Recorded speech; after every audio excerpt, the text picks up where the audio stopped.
Good morning, ladies and gentlemen. Good morning. Welcome to the Craven County Board of Commissioners regular session for Monday, October 19th. I would ask everybody to put their phones on silent ring. Madam Clerk, could you call the roll? Commissioner Booker, Here. Commissioner Liner, Here. Commissioner McCabe, Here. Commissioner Mitchell, here. Commissioner Sampson, Vice Chairman Jones, Here. Chairman Mark. Here. Could we stand for the pledge and the prayer? I pledge allegiance to the flag of the United States of America and to the republic for which it stands, one nation, under God, indivisible, with liberty and justice for all. Heavenly Father, in the midst of this health crisis, we are humbled and reminded that we do not control nature, but must respect it and work with it. You hold in your hands the depths of the earth and the highest mountains as well. You made the sea, and it belongs to you, the dry land too, for it was formed by your hands. As we recognize our dependence on your providence, grant us health and safety. Kindly, dear Lord, give the members of this body the virtue of courage in difficult times, the virtue of charity in all times, and at the end of the day, the certain knowledge that they have served their county well. Amen. Amen.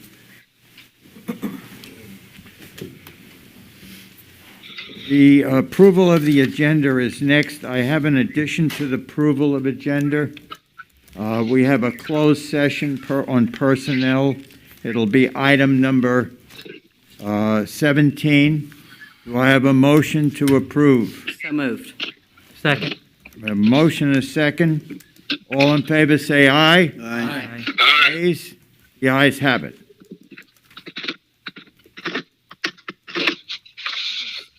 Next is the consent agenda, which consists of the minutes of September 29th, 2020 special session and October 5th, our regular session.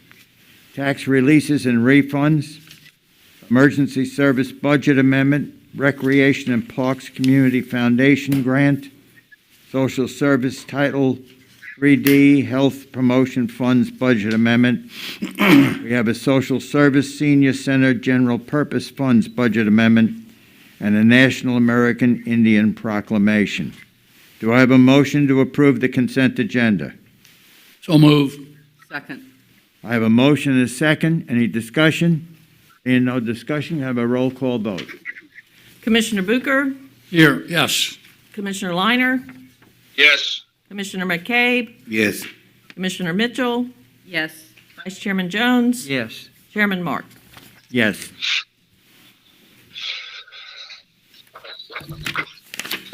I have the pleasure and the honor to recognize HistorCorps proclamation, and I'd like those people to come up. And first, if you could read the proclamation. Sure. Proclamation recognition of HistorCorps. Whereas the New Bern Academy was established in March 1764 by the North Carolina legislature and work was completed by April 1767.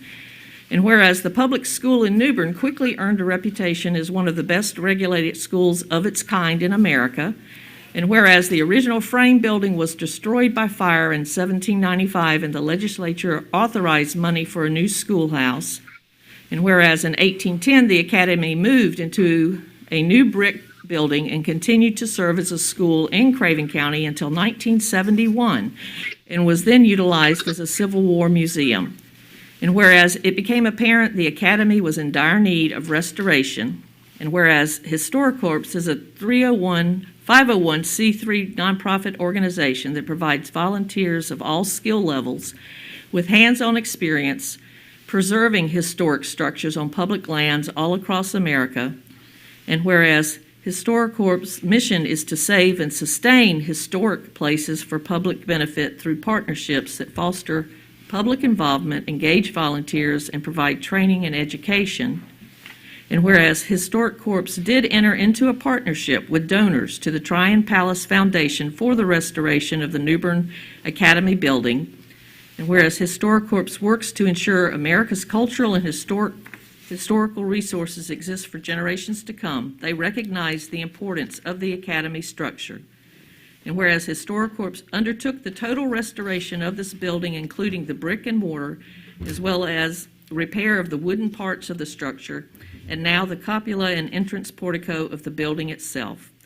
Whereas HistoriCorps has completed phases 1 and 2 and will complete phase 3 of the total restoration of the Academy by the end of October. Now therefore, the Craven County Board of Commissioners does hereby recognize HistoriCorps for their preservation skills and magnificent contribution to sustain a portion of Craven County's history by the total restoration of the Academy. It is my pleasure and my honor as chairman of the Craven County Commissioners and all of the commissioners to present this proclamation to you.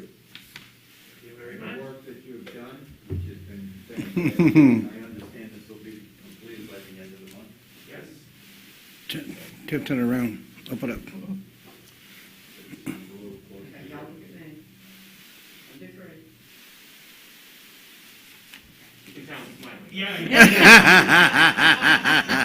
Your eyes were smiling. I want to thank you all for coming and congratulations on your efforts.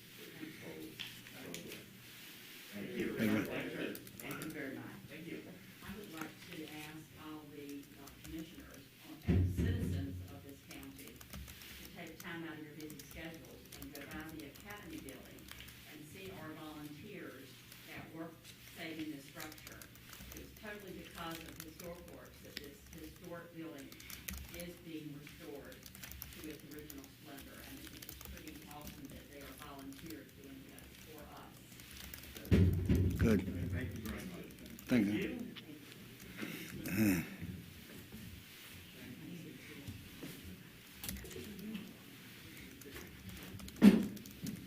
I know.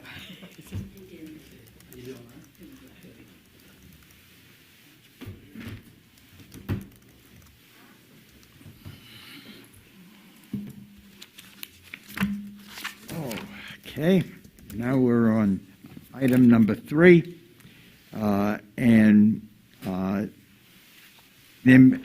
Sheeny, I hope I pronounced that right, Burns, is here to from the Office of the Recovery and Resiliency presentation. My boss is looking at me like, what are you doing? I'll come kill you, Rick. Good morning. Good morning. This is Haley Pfeiffer Haynes. Sheena Burns is my colleague, and but I will be giving the presentation today. And I think that there are slides. Are those available? No, you're good. They can't hear me. Plus, they can't see my mouth get moving. Yeah. It was just they caught my name, so I would let them know. I know you.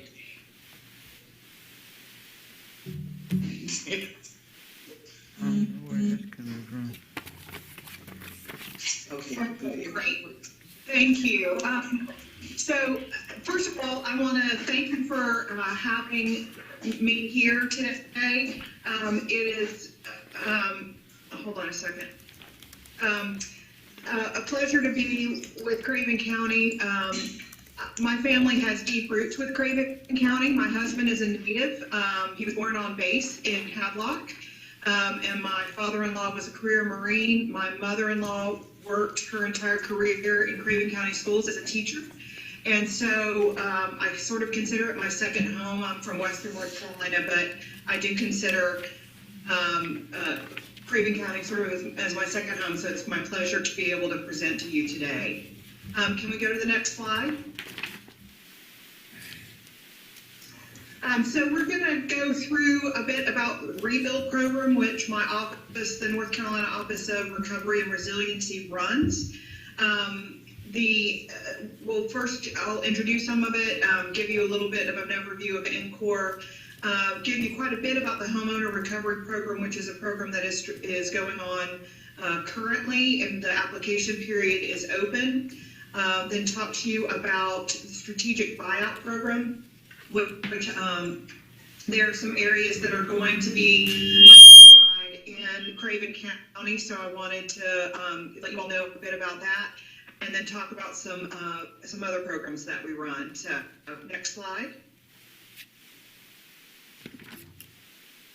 So, in the wake of Hurricane Florence, Governor Cooper established our office to lead the state's efforts in rebuilding smarter and stronger, and working with nature rather than against it to try and get us to be more resilient. INCOR manages the U.S. Department of Housing and Urban Development funding of two grant types. One is the Community Development Block Grants for Disaster Recovery and the Community Development Block Grants for Mitigation. Both of these are focused on helping folks who have low to moderate income. We also manage the Grants and Loan Program for local and tribal governments. And that can be found at more details about that can be found at our website at www.rebuild.nc.gov. We also have a resiliency mission in building back stronger and smarter, and we have one of the few state resiliency officers, that's Dr. Jess Whitehead. She came to us from her work with Sea Grant, but now heads up our resiliency efforts. We have a state disaster recovery task force with 12 recovery support functions grouped as you can see there: emergency management, communications and intergovernmental relations, nonprofit and volunteerism, health and human services, transportation and infrastructure, business and workforce development, environmental preservation, housing, agriculture, cultural resources, education and long-term community planning, capacity building, and resiliency. And we recently published the North Carolina Quick Start Guide, which is a resource for local governments to be able to engage in their own resiliency work. That can also be found on our website under resiliency. Next slide.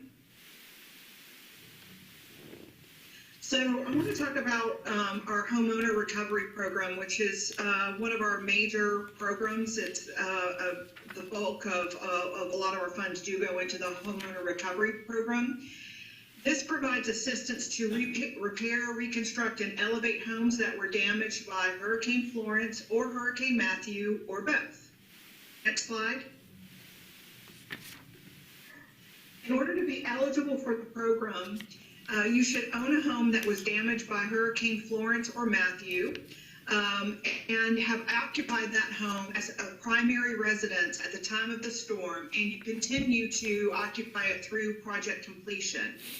You must be lawfully present in the United States, have legal authority to enter into a funding award, and be willing to give our staff, inspectors, and contractors access to the damaged property.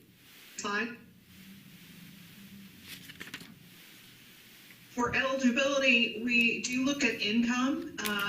Most of our funds are focused on people who make 80% or less of area median income, but there is a limit that if you cannot earn more than 150% of the area median income, and we still encourage people who are unsure where they are on that spectrum to go ahead and apply.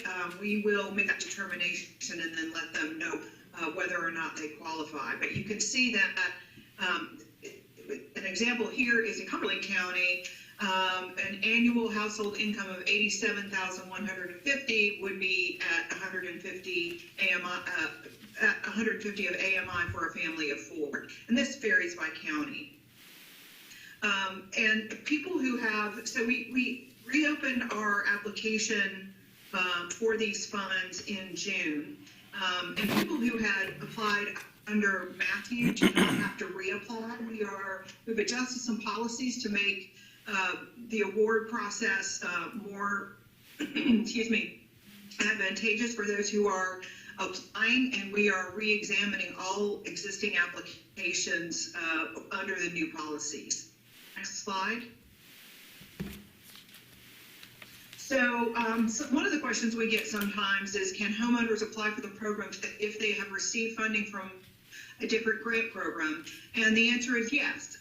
They can participate if they've received other funds from other sources. They just need to include that information in their application. And then we examine their funding and how it was used to see whether or not it is something that we have to calculate into the award. Next slide.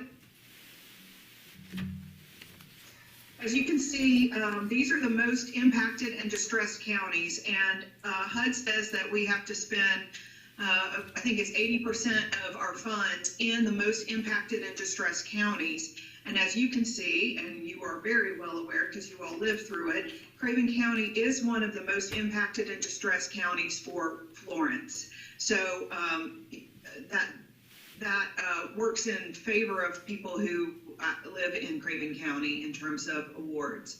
Next slide. So, as I said, Craven County is a Florence mid-county. You can see on the map on the right that these are all the counties that were affected by Florence, and it's a wide range there.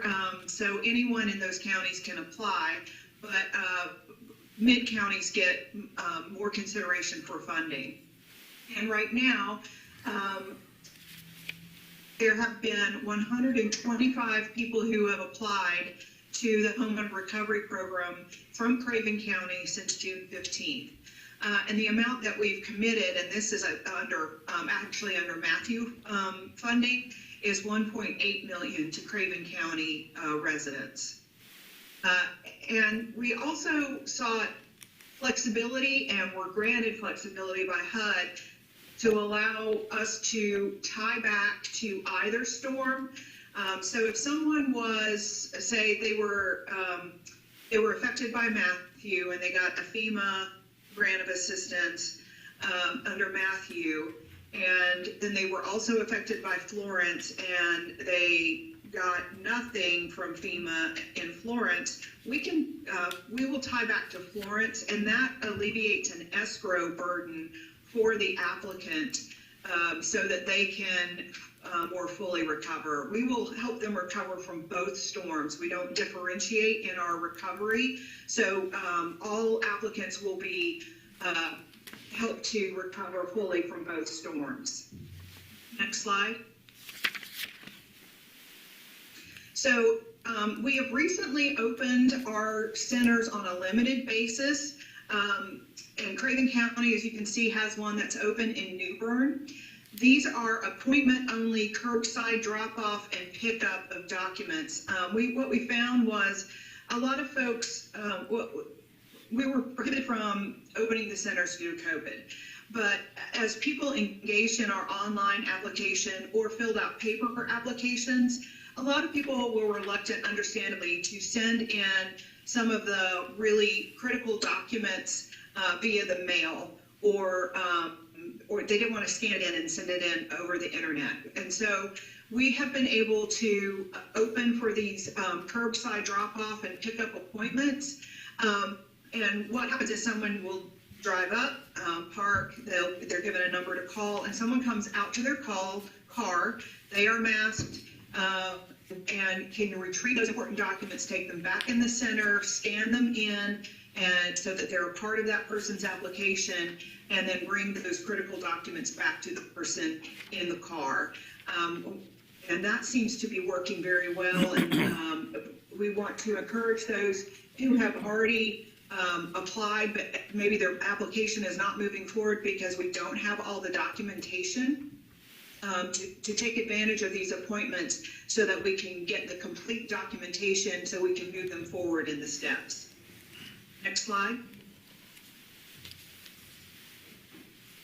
So the way that folks apply, there's a few ways. They can go to our website at rebuild.nc.gov/HRP, and there's an online application that they can fill out.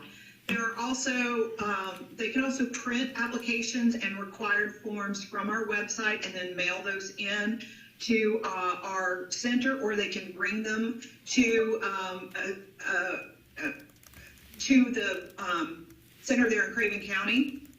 And if they need some help in filling out those applications, They can call 833-ASK-RBNC for a virtual appointment in order to help complete those applications. We're hoping that we can open at some point for face-to-face appointments, but we're not there yet. And we just opened October 5th for these curbside drop-off appointments. And so we're seeing how that goes and looking at the trajectory of COVID-19 before we further open up. We want to keep our applicants safe and we want to keep our staff safe. Next slide. So I do want to talk to you some about the strategic buyout program. We provide eligible property owners located in areas that are prone to repeated flooding the opportunity to relocate to safer land. Next slide. And so how this works is that we first work with the local government, such as the county commission and your various departments that would be involved in this, to identify areas with the greatest risk of damage from future hurricanes and floods. And I do understand that we are in that process now of looking at Craven County for the appropriate areas that could be eligible for strategic buyout. Then when we open that, when those are settled, then we reach out to the residents that live in that area to make them aware of the program. It's a completely voluntary program, and we do some education with them about how they are evaluated and what kind of incentives they may be eligible for. The idea being that that property would be bought out, it would become deeded to the local government, and all the structures would be removed, and there would be no structures allowed on the property from that point forward with a deed restriction. Folks are provided incentives in order to be able to move to a place that is safer, either within the county or within the state. Next slide.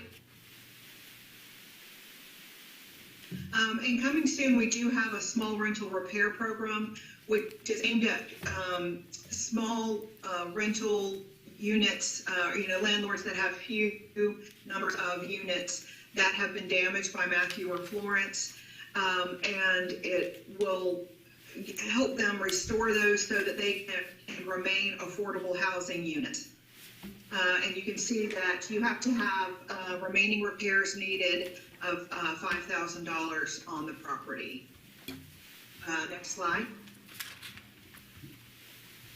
And so we are committed to recovery. It is our main focus in our office. I do want to talk to you just for a few minutes about the HOPE program, which is our Housing Opportunities and Prevention of Eviction program, which opened on Thursday. And that is to provide rent and utility assistance to low and moderate income renters.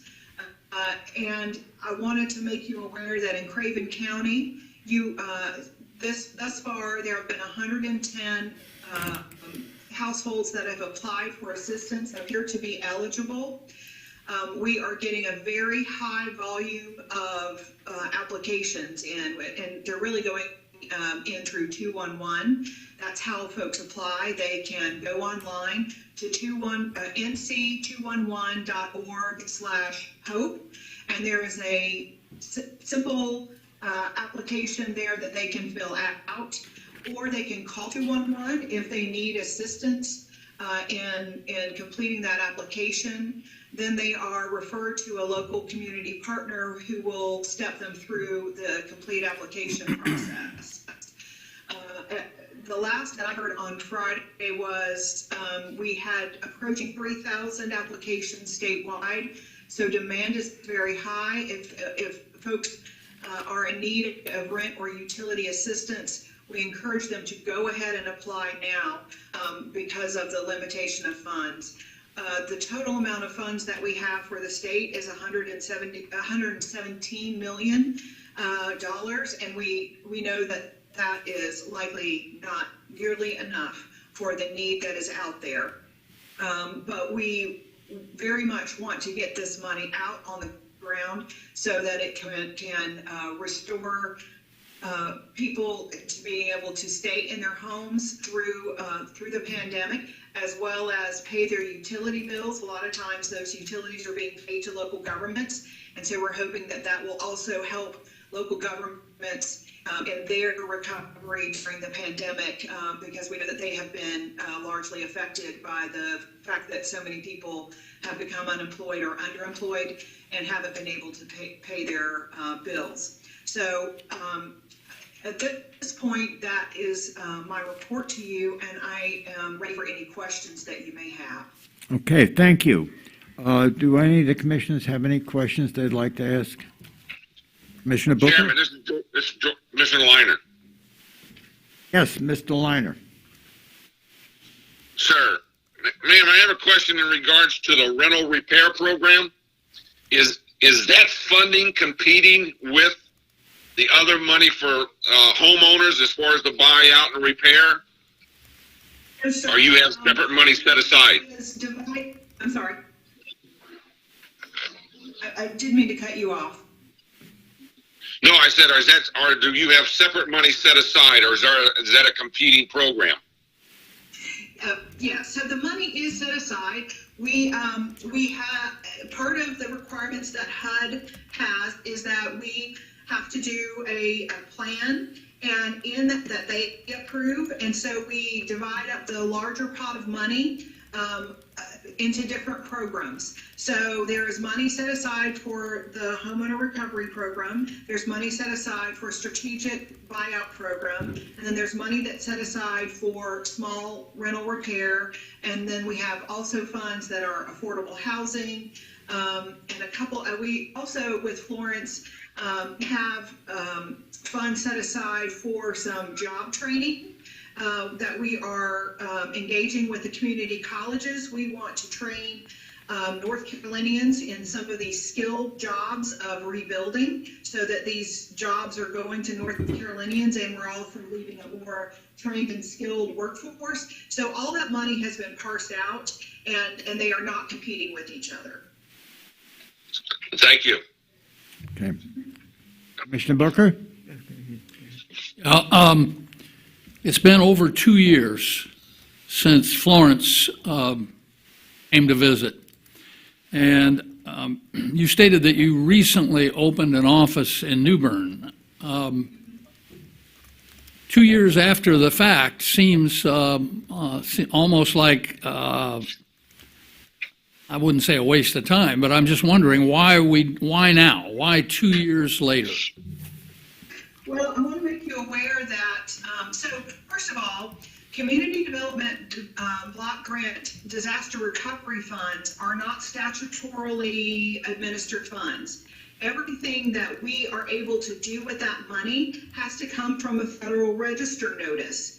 That Federal Register notice came out 500 days after Florence hit. So the federal government took 500 days to give us permission to be able to spend that money. Within 24 hours, our office submitted the plan to, or put it out for public comment, the plan for spending that money, because we knew it was coming, but we didn't know when it was coming. So we went ahead and worked on that plan so that we would not be further delayed. But I will tell you that, that delay of 500 days was beyond significant in us being able to get that money out.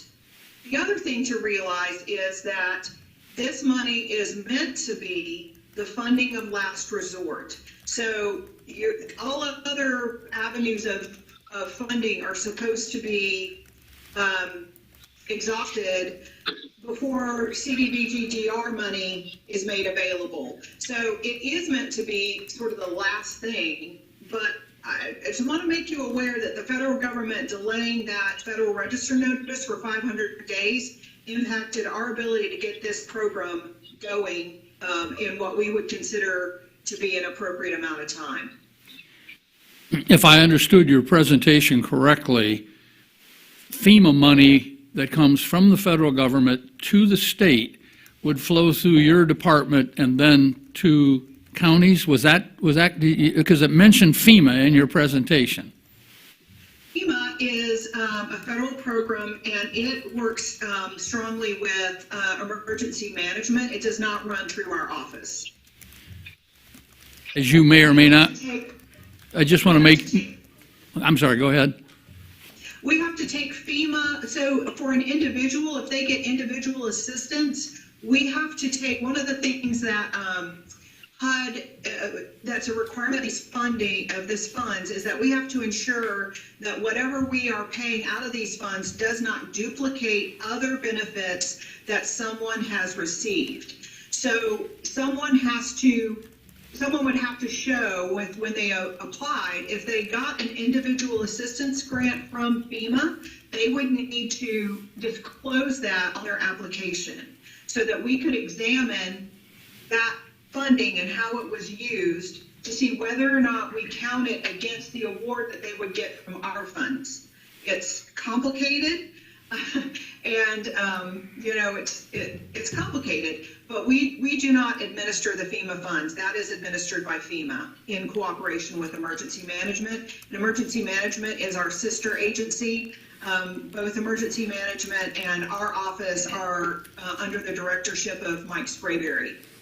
It's frustrating for us, the county, when we are told by the federal government that the money has gone to the state, and yet we're sitting here, and I'm not saying today, but we were sitting here with a lot of disasters that needed to be addressed and no money because it was somewhere in the pipeline.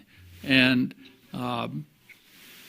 again, it's finger pointing, but the federal government said, "Oh, we've transferred the funds to the state." So I hope in the future we don't have those kind of delays that we've had on these last couple of storms. Thank you. One of the things, yeah, I agree. The delay is not good for anyone. And one of the things that Governor Cooper has lobbied Congress to do, which would speed things up a lot, is to make the disaster recovery funds statutory so that we wouldn't have to wait for a Federal Register notice to come out. Like our regular CDBG funds, our regular community development block grant funds are statutory. So everybody knows what the rules of the road are, and when that money gets passed down to the state, it gets split out like it's supposed to and can be utilized. But with CDBG DR money, we have to wait for that Federal Register notice. So one of the things that would really speed that up, and if you all ever have an opportunity to speak to your representative, is to get this kind of funding, since it's going to be happening again, get it into a statutory framework rather than us having to wait on a federal agency to issue that notice, because that would allow us to move so much more quickly. Thank you. Vice Chairman Yes. Jones? Ms. Haynes, my name is Jason Jones, County Commissioner, and the chairman and myself represent areas that were affected by Hurricane Matthew and Hurricane Floyd, areas that had a double whammy. Craven County, as you know, has been through a lot of trying times, just like other counties throughout eastern North Carolina. I saw on your map there, and you had counties that I think priorities maybe, and I'm not trying to put words in your mouth, but priority may be given to Hurricane Florence for some counties, priority may be given to Hurricane Matthew. But still, we've got, as Commissioner Booker was just talking about with folks 2 years out with Hurricane Florence, we still have many citizens in our county that are still waiting for funding from Hurricane Matthew. I think, that's for the chairman and myself, that's the most frustrating. My question is, how are y'all connecting with those individuals? I mean, I know we've already received some funding, and we appreciate that has been allocated for those citizens. But, I mean, are you still receiving applications for Hurricane Matthew here in Craven County? Folks who had damage from Matthew but not Florence are still eligible to apply. We do have some in the pipeline that applied under Hurricane Matthew. It tends to be more complicated cases or cases where there's a duplication of benefits issue, or there's a lot of, this is just a super complex program. And there are still folks who applied under the Matthew application period that are in the pipeline. What we are doing with those folks is we are re-examining their applications in light of the policy adjustments that we've been able to make after seeking flexibility from HUD.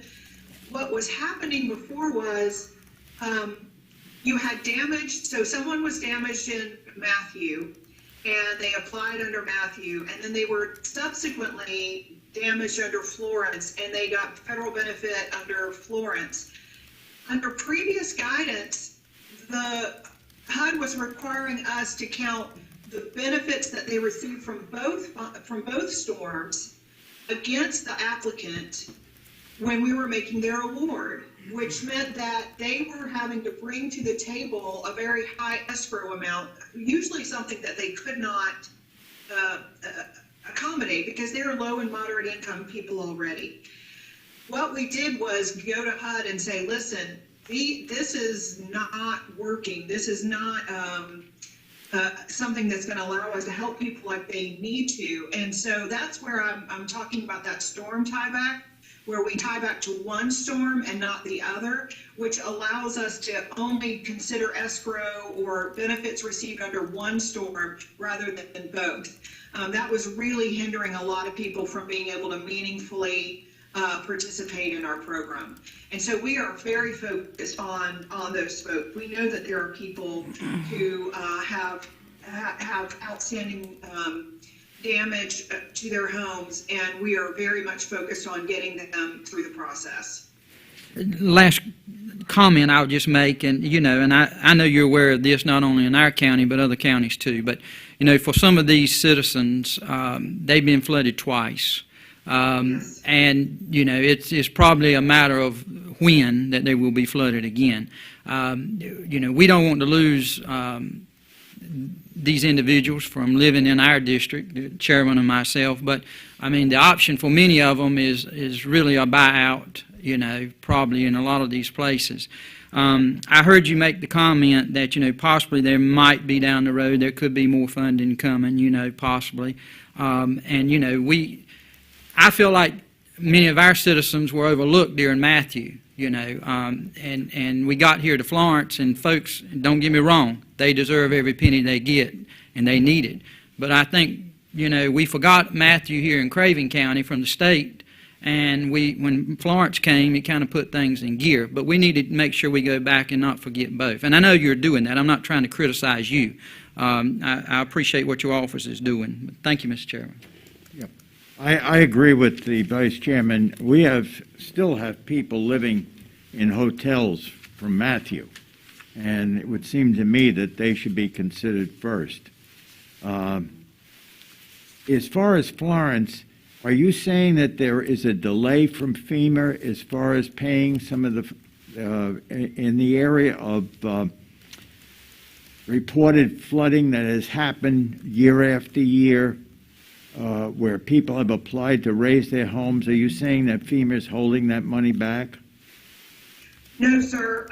What I was saying was that HUD, which is where our money comes from, did not publish a Federal Register notice to allow us to move forward with this program for 500 days. The funding was appropriated by Congress not long after Florence, and it was, it wasn't months, it was over a year, close to 2, before HUD basically gave the mother may I to everyone who had gotten funding in that appropriation. Okay. All right. It's not FEMA, it is HUD. Okay. Thank you very much for your report. We appreciate your coming. Absolutely. Thank you so much.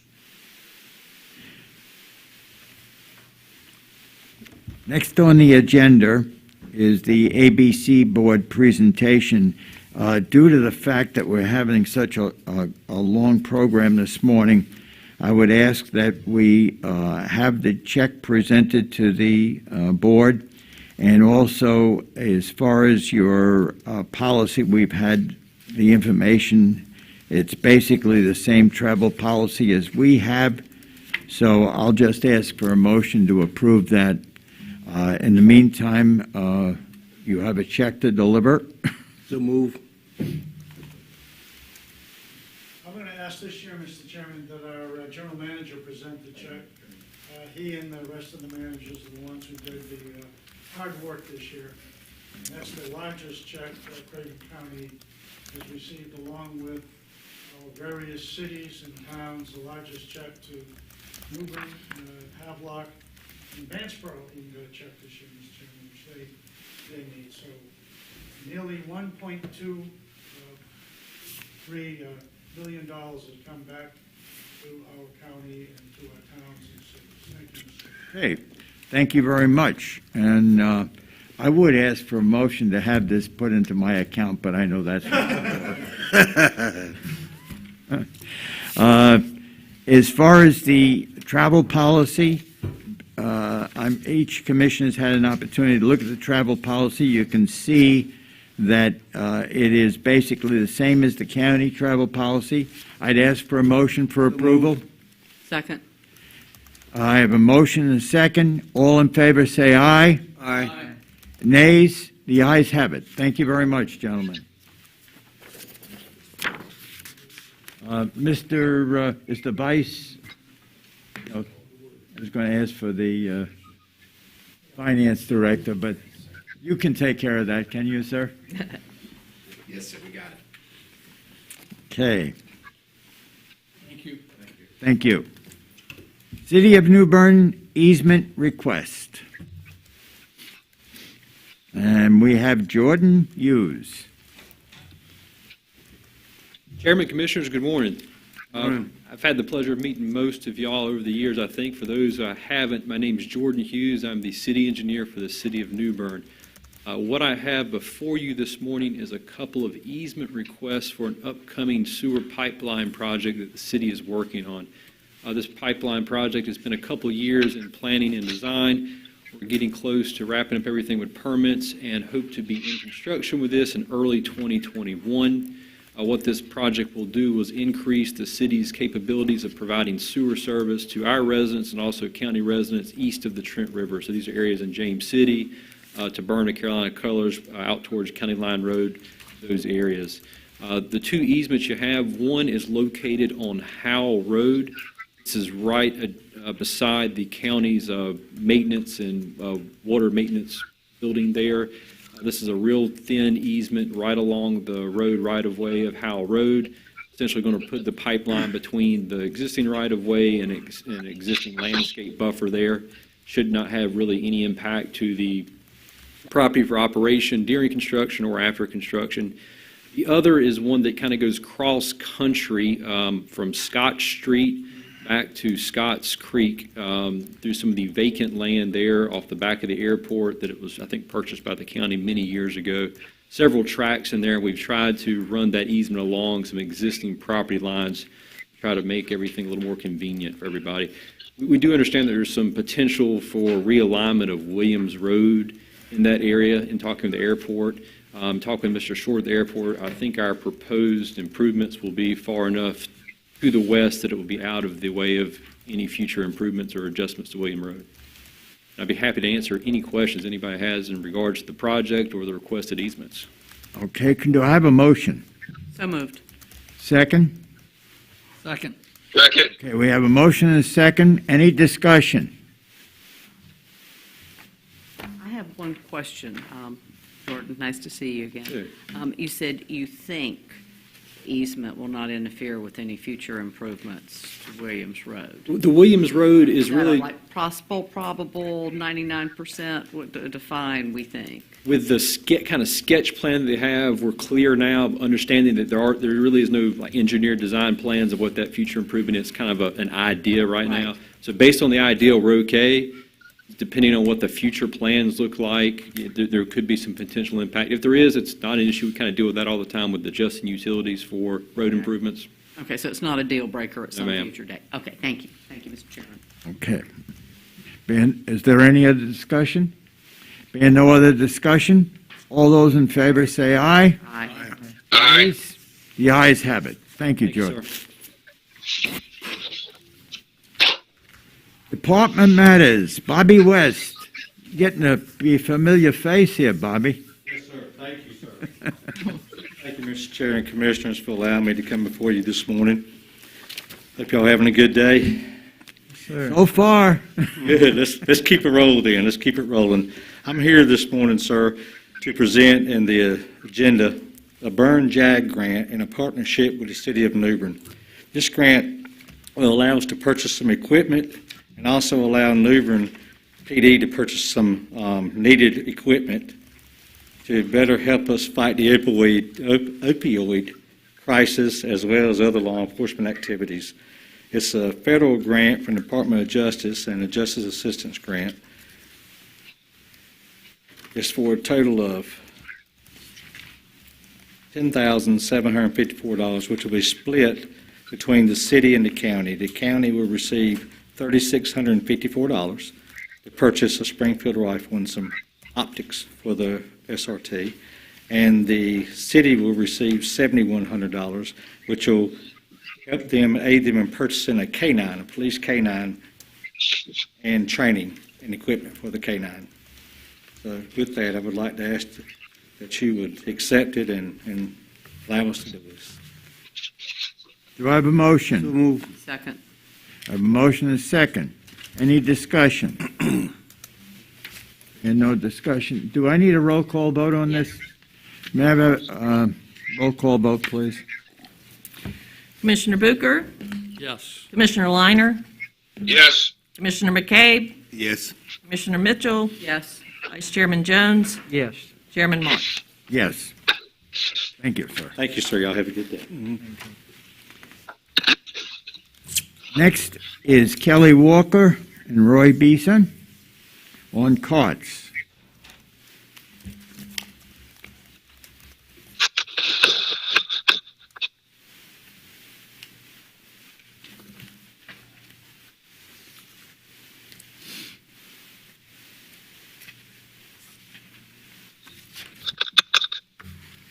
We're having some problems with While we're maybe going, Melanie's here from elections. If you want to go ahead and skip to hers, I see her sitting across the way.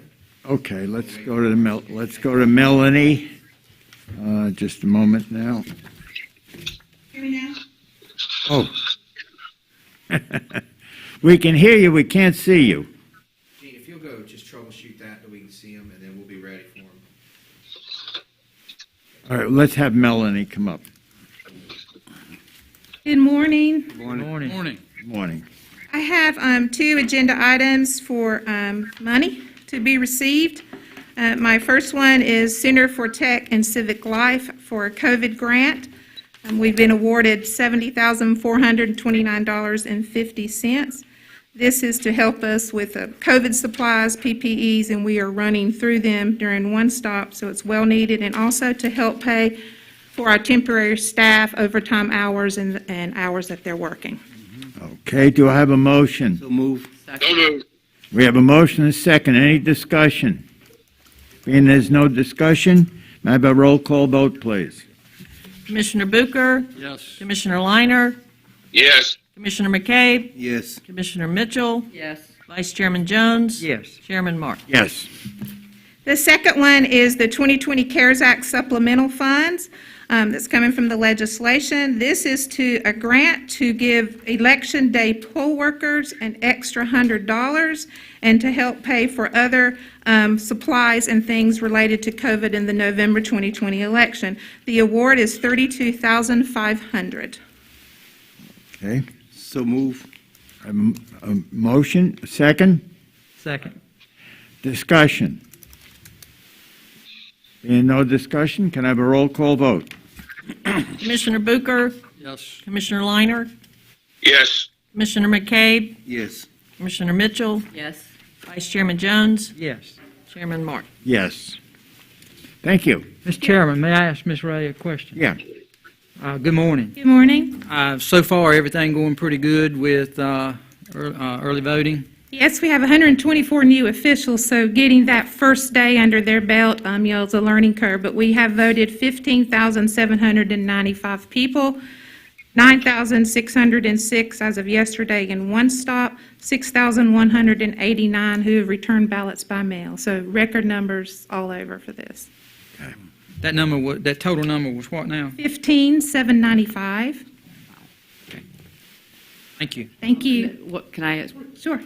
And I don't know if you know that, is that percentage of our voters tracking with other counties across the state? Everyone is seeing record numbers according to the North Carolina State Board. Yes, ma'am. Good. Thank you. Thank you. All right, we're back to Kelly Walker. Still sorting that out? All right, let's go to the planning department, I guess. Same. Oh, okay. All right. And I guess Jeffrey's included in that, huh? Jeffrey, are you available? Yes, I'm here. Okay. Can you see me? No, we can't see you. Hold on 1 second. Ah, now we got you. There you are. Okay. I'm glad to see you got a blue shirt and red tie on. Yeah, we got the memo together, Chairman.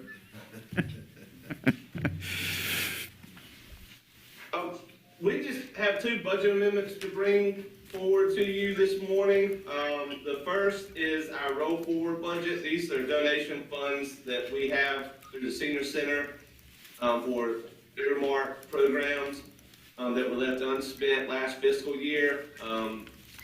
And you'll see those numbers there, and we're just asking you to roll those numbers forward. As you know, in March, we ceased a lot of senior center operations. Therefore, that curtailed a lot of our spending that would have come out of these accounts to go towards programs that we run.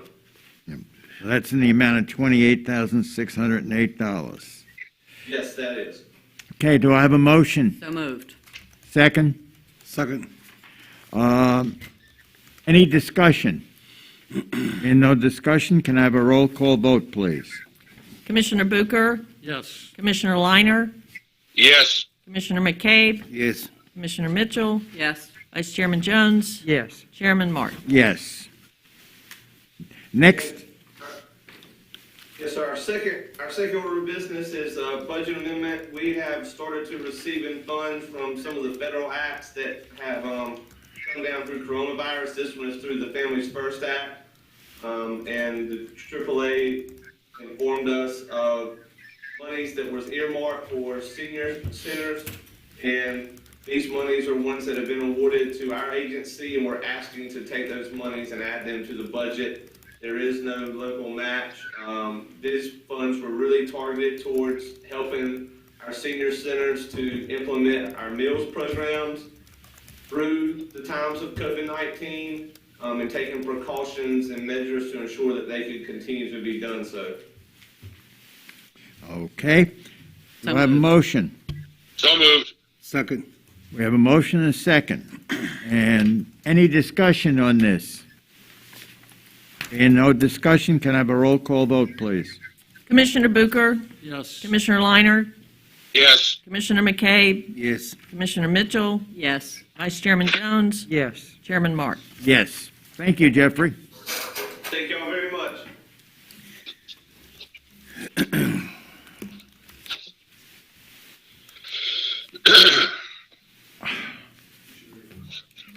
We should be ready for courts.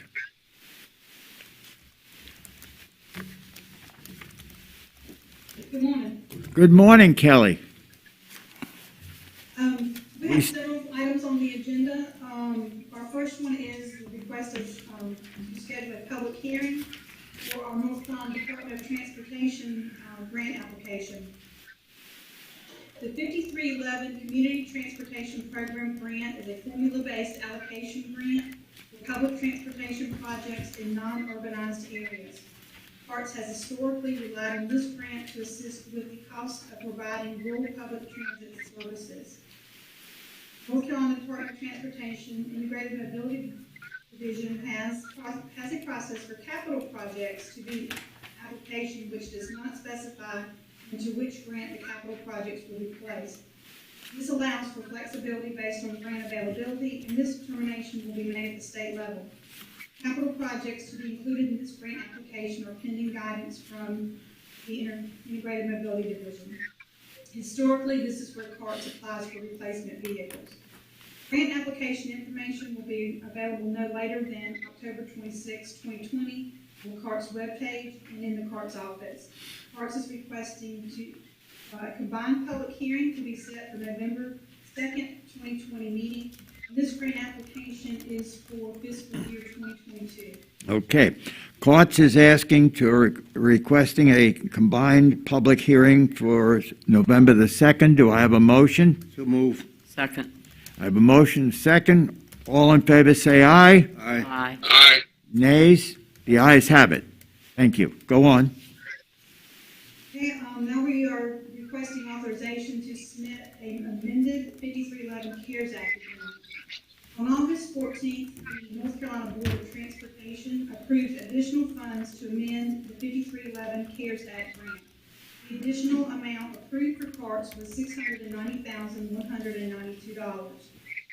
An amended agreement is required before CARTS may access these funds. If amended, the total 5311 CARES Act funds, which could be spent on operating expenses, would be $1,078,620, and they must be spent by June 30th of 2021, unless the North Carolina Department of Transportation grants a period of performance extension. The letter and amended agreement have been provided in attachment number 7B. CARTS is working to identify eligible operational projects and expenses that would benefit our service area. Examples of such completed projects include the expansion of operating hours to meet employment-related transportation needs, as well as equipment to improve the safety of our drivers and passengers. Okay, Requesting approval to submit an amended 5311 CARES Act agreement to include the additional funds, with the understanding that a budget amendment will be brought before the Board of Commissioners to authorize future expenditures. This allows CARTS to secure access to the additional funds while identifying opportunities to improve the operations of CARTS. Okay, do I have a motion? So move. Second? Second. I'm sorry. Do we need a roll call vote on? No. All those in favor, any discussion? No discussion? All those in favor say aye. Aye. Aye. Nays? The ayes have it. Morning. Morning. Today I'll be requesting adoption of the FY 1920 Annual Report Management Review.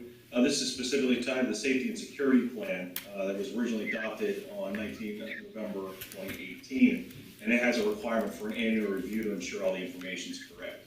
Right now, CARTS doesn't have any revisions at this time, or no revision recommendations specifically at this time. The written report has been provided. Subject to your questions, we're requesting adoption of the annual report and management review. Okay, do I have a motion? So move. So moved. Okay. Motion is second. Second. And any discussion? Being no discussion, all those in favor say aye. Aye. Aye. Nays? The ayes have it. Okay, and our final item is to request approval to apply for DHHS CARES Act funds. Federal coronavirus relief funds, apportioned to the North Carolina Department of Health and Human Services, received CARES Act apportionment by the North Carolina General Assembly under Session Law 2020-4, Section 3.3, parentheses 2.7. For flexible use, has been made available to transit systems via the North Carolina Department of Transportation Integrated Mobility Division. Using the Rural Operating Assistance Program, or ROAP structure, the transit system shall use the transferred funds to meet the broad transportation needs of ROAP-eligible people in the Tier 1 rural county, included but not limited to elderly or disabled individuals. Of the 3 counties served by CARTS, Jones County meets the eligibility criteria of being a Tier 1 rural county. The funds are made available to the transit system for each eligible county. In the public transit system for Jones County, CARTS via Craven County is the eligible applicant. The funds will only be available for use in Jones County. CARTS estimates a need of approximately $25,000 for Jones County between September 2020 and December 2020. Trips prior to September 2020 have already been included in our 5311 CARES Act grant claims and therefore are not eligible to be filed against under the DHHS CARES Act funding. We are requesting authorization to proceed with submitting an application for $25,000 of DHHS CARES Act funds for use in Jones County for the period of performance ending December. Okay, do I have a motion to approve 25,000 CARES Act fund? So move. I have a motion and a second. Discussion?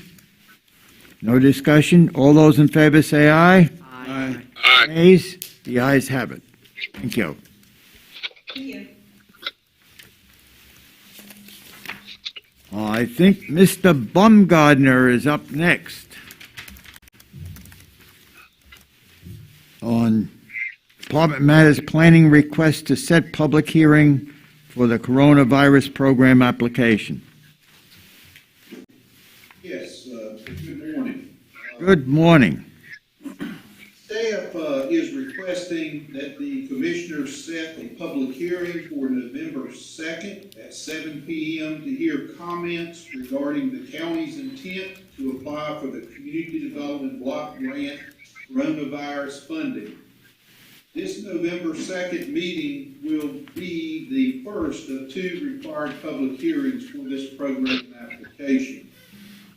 The CDBG coronavirus program, which is administered through the North Carolina Division of Rural Economic Development, is designed to help units of government prevent, respond to, and prepare for the health and economic impacts of COVID-19, while benefiting primary to low-income, low to moderate-income persons. Public service activities which serve individuals or families impacted by coronavirus may include subsistence payments, employment training, testing and diagnosis, equipment supplies and materials, food distribution, health services, mental health services, broadband and communication support, and services for special needs population. It also looks at public facility activities which support individuals or groups impacted or serving those with coronavirus. That may include acquisition, construction, reconstruction, or installation of public works, facilities, site improvements, rehabilitation of buildings and improvements, and or broadband communication support. Also, it addresses economic development assistance projects are available in conjunction with one or more existing private for-profit small businesses that undertake CDBG coronavirus eligible activities. The maximum grant award is $900,000, which includes a 10% pre-award planning and administration allocation. So at this time, we are requesting that the board set the first public hearing for November 2nd Commissioners meeting at 7 p.m. Okay, do I have a motion to set a public hearing over November 2nd? Second. We have a motion, second. All those in favor say aye. Aye. Aye. Nays? The ayes have it. Thank you, sir.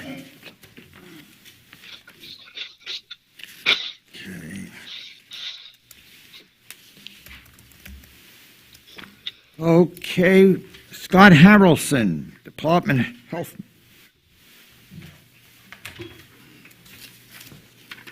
Good morning. Good morning.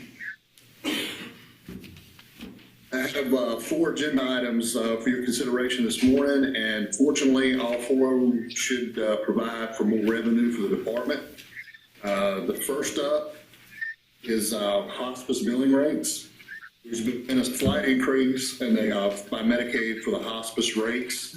I think you have in your possession our current rates, the new updated Medicaid reimbursement rates, and basically we are raising to the next, or to even dollar amounts, routine hospice care at $185 per day, continuous home care at $60 per hour, inpatient respite care at $460 per day, and also general inpatient care to $970 per day. Okay, do I have a motion to approve the new billing rates for hospice? So moved. Second. I have a motion and a second. Any discussion? All those in favor say aye. Aye. Aye. Nays? The ayes have it. Thank you. With the next agenda item would be additional funding for the WIC program. No, Sir Scott, it's the health billing rate. The health, I'm sorry, got them out of order. Health billing, thank you, Mr. Vite. Health billing rates, this is unprecedented. We had a 40% Medicaid rate hike, and we've been enjoying this rate hike for the past few months. But as of October 1, we were informed that they would no longer come automatically. We would have to increase the rates after October 1 to receive these rate hikes for the additional reimbursement.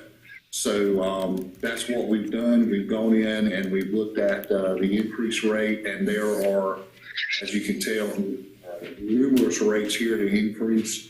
We can retroactively bill back to October 1 to receive this increased reimbursement. okay, do I have a motion to approve new billing rates for the, a motion and a second? Any discussion? No discussion? All those in favor say aye. Aye. Aye. Nays? The ayes have it. Now we're in WIC. Thank you, thank you.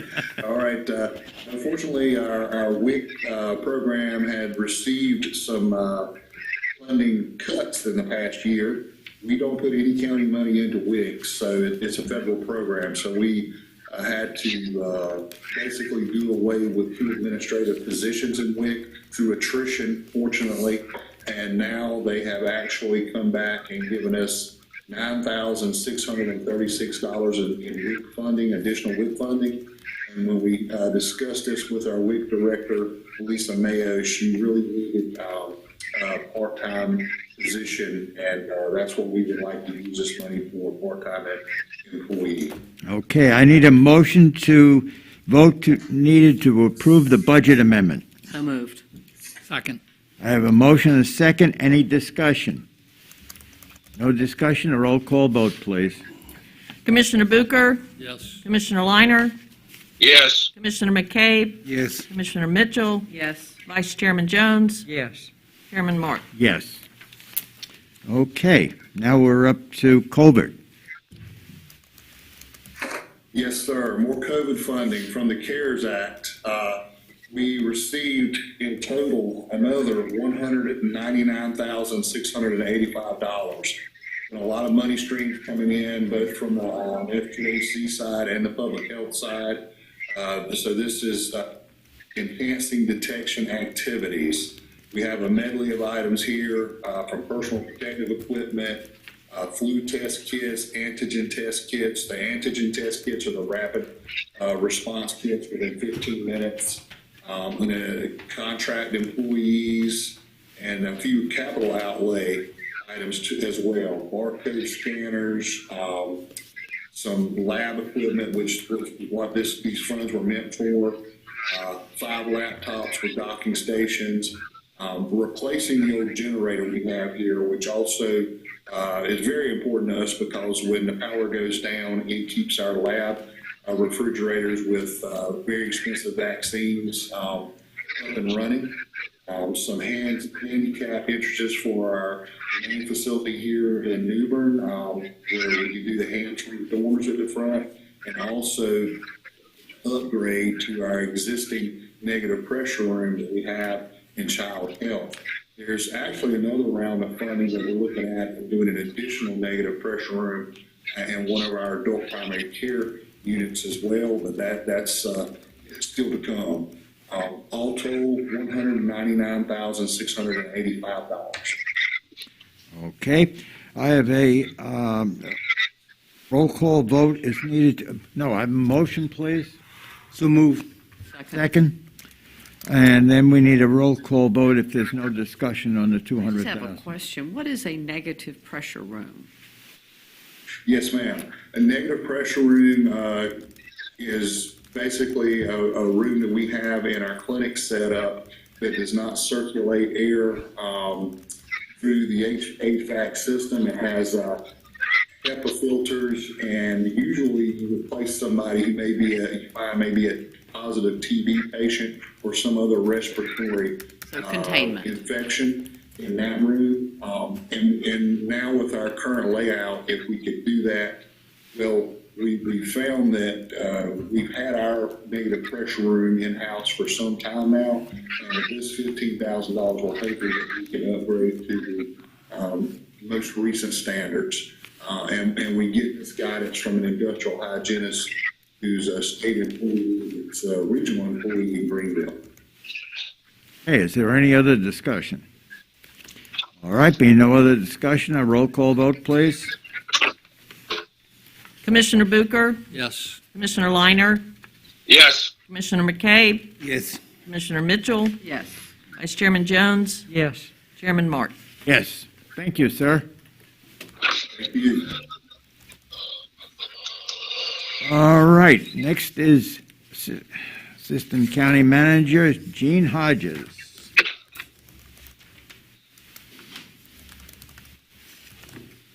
Good morning, Board. Good morning.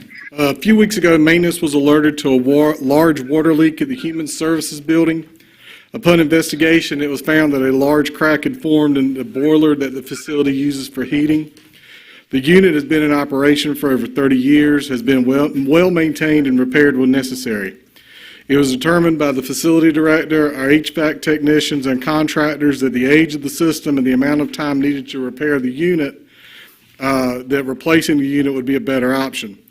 Additionally, in the FY 2020-2021 approved budget was an appropriation for the replacement of the hot water pumps that are a part of this system. This budget appropriation was $60,000. Prices were solicited from 3 of our frequently used contractors for a total replacement of the boiler and related pump system. One contractor, Brady Services, declined to provide pricing due to their current workload and the delivery time that the county was requiring. 2 contractors, Piedmont Service Group and Heat Transfer Solutions, did provide pricing. Piedmont provided the low pricing of a turnkey replacement of the boiler and hot water pumps of $95,400. So at this time, we're requesting a budget amendment as shown in attachment 12 in the amount of $36,000 to contract with Piedmont Service Group to provide a replacement boiler and hot water pumps. The additional $600 is going to be used for programming costs with our HVAC systems monitoring company to program all the new components into our building systems interface. Okay. So we have a motion to approve the budget amendment for $36,000 to authorize staff to contact Piedmont Service Corp. to replace the boiler. Have a motion? So move. Second? I'll make the second. Any discussion on this?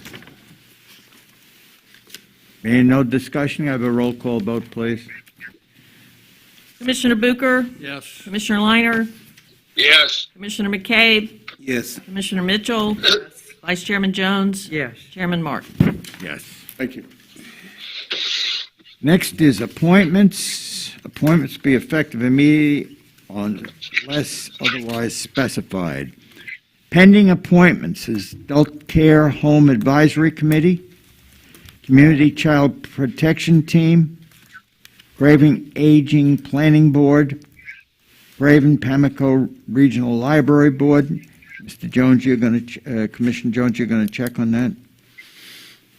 Nursing Home Advisory Committee, Regional Aging Advisory Board, Senior Legislative Tar Heel Alternate, and Voluntary Agricultural District Advisory Board.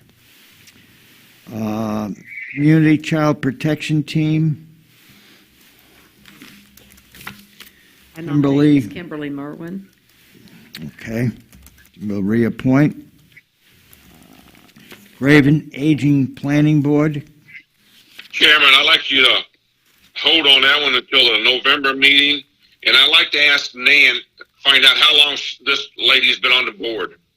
Okay, okay. Fire Tax Commissions, we took up last week. I believe we voted on that. Fire Relief Fund Commissions, we also voted on it. these are different individuals. They are? Well, if I look back in the minutes, and we did do Joseph Midget and Aaron McGlawhorn. Rodney Russell was not Rodney done. Russell we didn't do, right. And then under Fireman's Relief Board of Trustees, we did Dred Mitchell and Aaron McGlawhorn. So, Mr. Chairman, under Fire Tax Commissioner, I would ask Mr. Rodney Russell be reappointed. Okay, we'll reappoint Mr. Rodney Russell by acclamation, unless otherwise there's some other appointment. And, Mr. Chairman, we need to go back up to the Planning Board. Mr. Hill, I'm not for sure whose district he's in. Mr. Jones, he would represent Commissioner Booker's district. Commissioner Booker. We're talking about the Planning Board. The Planning Board, Mr. Hill is up for reappointment. He's in your district. Yes. You want to reappoint? Reappoint? Danny Hill. Is that what you're asking? Yeah. Yes. Okay. Reappointed. Upcoming terms expiring, Craven County Health Board, Jim Davis, Janelle Boots, Craven County Planning Board, Kurt Stegman, and the Craven Pamlico Regional Library Board, Judy Bird. Mr. Chairman, Yes. sir, would you have the clerk also get me the years that Ms. Bird has sat on that board? Will do. Yes. Thank you, sir. Okay. County Attorney's Report. No report, Mr. Chairman. Okay. Mr. Chair, I have one thing here. On this here, someone said that on the Recreation Advisory Board committee from Harlow, I did appoint someone 3-4 months ago, but they said I didn't. So didn't I give an application on the lady? Okay. What was her name? And which board are we talking about? On the Recreation Advisory Board, they said that they don't have one here for the Harlow community. Okay. No, I submitted one about 3 months ago. I'll go back and check. Okay. Okay. Thank you, Chair. All right. Now we're up to the County Manager's Report.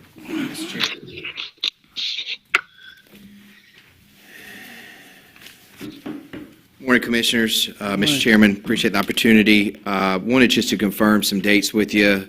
Since our last meeting, we have solidified the work sessions. The first date is November 2nd at 12 noon. That's your next meeting, but it'll be earlier before the later meeting. We'll be here at noon. We'll work until finish and then break for the meeting. Also, Nan spoke with each of you about the second work session, which dealt more with the budgetary items. The date that came out of that is December 14th, which is a Monday at 8:30 a.m. Want to make sure. December 14th. Yes, ma'am, 8:30 a.m. Okay. And then the report, I would tell you, last week, it felt more like a normal week for me. I had 4 of the committees I sit on actually met, Highway 17, Highway 70, the Dick Center Board, and also called into the ACT meeting. All seemed like their work's getting back on track. I was actually pleased to be on those calls, particularly on the transportation side, where it appears DOT is working out some of the funding issues that have plagued them for several months now. I don't think it's completely fixed, but I think some money's starting to flow. I believe they were able to sell a bond recently that's going to allow some cash flow issues to be resolved. The good news was most of the major projects in Craven County are going to continue on schedule. Some of the ones that were either further out or not as big an impact with the funding side may still have some small delays. But other than that, Mr. Chair, I'm available for questions if you have them. Okay, are there any questions of the county manager? One question on the funding. I know one of the 70 to 42 projects that had been delayed was going from what I will say Carolina Colors down towards Slocum Gate, that section. Right. Has any funding or dates solidified on that particular project? Yes, ma'am. There is a small delay on that. It appears to be about 9 months to a year.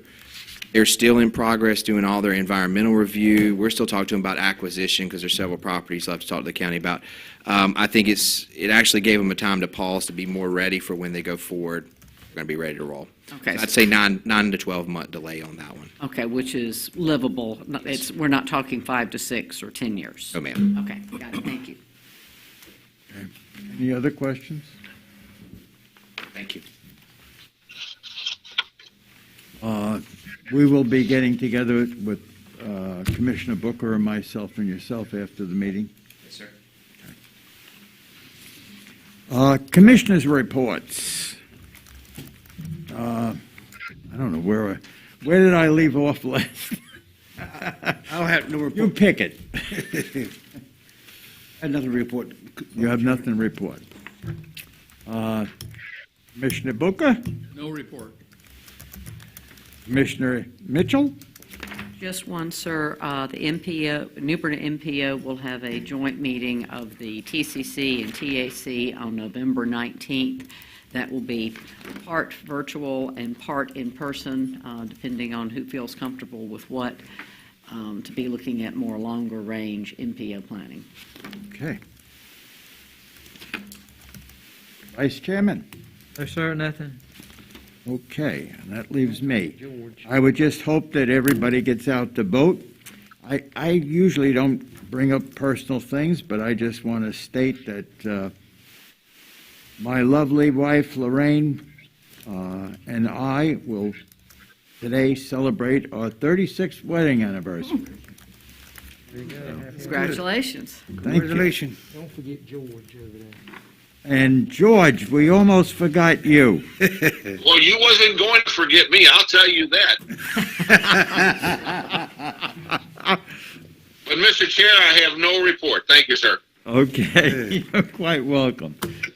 And I hope everything goes well for you. Thank you, sir. Okay. Next is closed session on personal matter. Do I have a motion to go into closed session? Move. So moved. Second. We have a motion, a second. All in favor, say aye. Aye. Aye. Ayes have it. Yeah, let's take a 10-minute break.